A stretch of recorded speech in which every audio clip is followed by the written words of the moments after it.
The most obvious point to begin with is to say that Cuphead looks astonishing. Its 1930s animation style, all watercolour backgrounds and surreal juddering hand-drawn characters, somehow manages to balance dozens of moving elements and a slight rear projection blur, without ever feeling unreadable in the most frantic moments. There has never been a game that looks like this, and the score and sound effects add to that out-of-time feeling perfectly.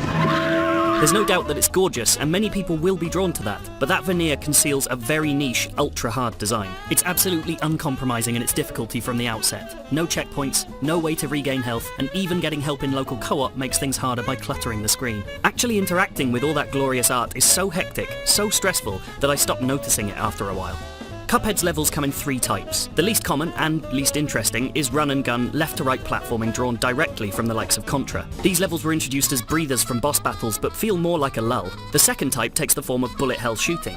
As much tests of dexterity as they are pattern learning, they're a throwback to classic treasure games, just with fewer spaceships and more angry constellations, and they slot comfortably alongside them for quality.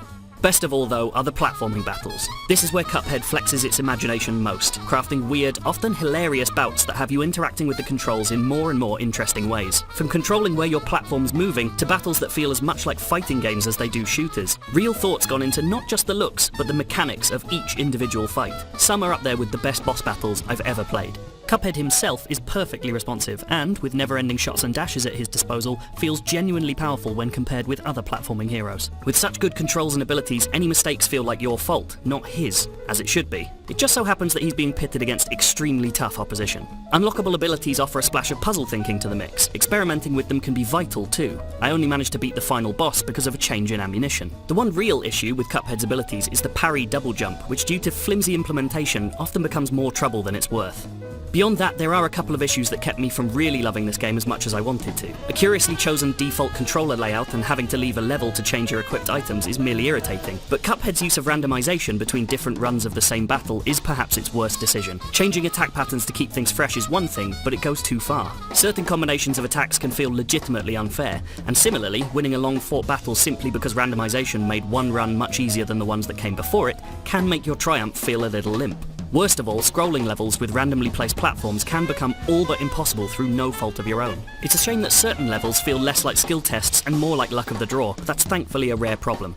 One of Cuphead's greatest strengths is that no matter how long a boss took to beat, I usually emerged feeling like a better player for the experience, and ready to bring that to the next fight. Cuphead made me feel more good and more bad than any other game I've played in years. I swore, laughed, and hollered with delight. At certain points I hated it and my own fingers, but having finished I emerged from that pain smiling. Because of that, Cuphead is incredible for more than just its looks. But before buying, make sure you want a game that plays like this, and not just a game that looks like this.